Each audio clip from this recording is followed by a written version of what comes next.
आपके वक्त का। अली मोहम्मद खान साहब, सबसे पहले तो ये बताइएगा, ये वाकई आपको लगता है कि अभी भी तहरीक इंसाफ से बल्ले का निशान लेने की कोशिश की जा रही है, जिस तरह से चेयरमैन बैरिस्टर गौहर ने कहा, और अगर लिया जाता है तो क्या फर्क पड़ सकता है पार्टी पर इससे? जी बहुत शुक्रिया। बिस्मिल्लाह रहमान रहीम। अल्लाहुम्मा सल्लि व सल्लिम मुबारक अला सय्यिदिना मोहम्मद व अला आलि मोहम्मद। एक सेंटेंस फलस्तीन पे कह के आपकी सवाल की तरफ आता हूँ कि फलस्तीन में जुल्म एक बार फिर बहुत तेज किया गया है। खासकर जो स्कूल के पिक्चर्स हैं हॉस्पिटल्स के, जहाँ बच्चे बेयार और मददगार खून में लथपथ पड़े हैं और कुछ बच्चे उनकी तरफ परेशानी की हालत में देखते हैं, तो तमाम उम्मत मुस्लिमा बिलखुसूस पाकिस्तानियों को कहना चाहता हूँ, बाकी उम्मत मुस्लिमा की तो मैं बात नहीं करता, लेकिन आपका मेरा मुल्क ला इलाहा इल्लल्लाह मुहम्मद रसूलुल्लाह के नाम पे बना है। दुनिया के किसी मुल्क को ये एजाज हासिल नहीं है, और हमसे जरूर इस बात की पूछ अल्लाह करेगा कि हमने बहैसियत कौम और बहैसियत हुकूमत, बहैसियत रियासत उनके लिए क्या किया। जरूर हमें इस सवाल के जवाब के लिए तैयार रहना चाहिए। अल्लाह करे कि पाकिस्तान वो दे हम देखें कि पाकिस्तान को अल्लाह इतनी ताकत और तवानाई बख्शे कि हम इस तरह के जुल्म को बजोर बाजू बजोर शमशीर अपनी ताकत से हम रोक सकें। और ताकत सिर्फ तलवार से नहीं, आपकी जबान में भी ताकत होती है जब आप ताकतवर होते हैं। अल्लाह करे।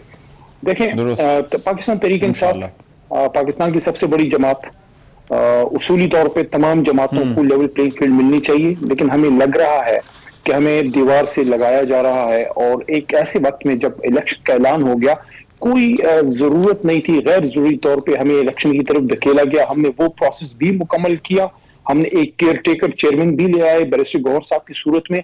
उसके बावजूद दोबारा अब उसको पिटिशन को भी लिया गया है, तो हमने वो पहले वाले फैसले को जो है हमने उसको चैलेंज किया है लाहौर में, और दूसरा जो मामला है उसको भी हम देखेंगे। लेकिन यहाँ एक सवाल जरूर मैं छोड़े जाता हूँ कि क्यों ऐसे वक्त में जब तहरीक इंसाफ एक इम्तिहान में होती है, जब चेयरमैन इमरान खान और पाकिस्तान के हमारे तहरीक इंसाफ के वर्कर्स इम्तिहान में, जेल में, खवातीन जेलों में, मेरे जैसे लोग दहशतगर्दी के केसेस का सामना करने के बाद निकले, जब हमारे लोग मौत और जिंदगी की कश्मकश में हैं, एक मौसूफ नहीं बोलते। लेकिन जब तहरीक इंसाफ की जमात से उसका एक निशान लेने की बात आई या जमात को बैन करने की बात आई, तो फिर वो मौसूफ निकल आते हैं। क्या वजह है? हर बार आप एक ही जो है पुरानी शराब को नई बोतल में बंद करते हैं। कोई और बंदा नहीं है आप लोगों के पास? अच्छा, लेकिन उनका तो ये कहना है, अगर आपका इशारा जारी बात है अकबर एस बाबर साहब की तरफ है, तो वो कह रहे हैं कि प्रोसेस फॉलो नहीं किया तहरीक इंसाफ ने, जिस तरह से इलेक्शन कराने चाहिए थे, जो कानूनी तकाजे हैं, आप खुद लॉयर हैं, तो उन्होंने कहा वो पूरे नहीं हुए और इसी वजह से वो इन इंतखाबात को चैलेंज कर रहे हैं। बसद एहतराम, पहले वो तहरीक इंसाफ के दोबारा मेंबर बने। एक नस्ल जवान हो गई है जिसने उनको नहीं देखा। जब इमरान खान पे गोलियों की बौछार हुई, उन्होंने नहीं देखा। जब धरने के दौरान 2014 में हमारे कारकुनों पे शेल और रबर बुलेट्स की बौछार हुई, उन्होंने उनको नहीं देखा। जब पनामा में लॉकडाउन हुआ, उन्होंने उनको नहीं देखा। जब पाकिस्तान तहरीक इंसाफ के कारकुनान को पाबंद सलासिल किया गया, उन्होंने उनको नहीं देखा। उनका तहरीक इंसाफ में रोल क्या है?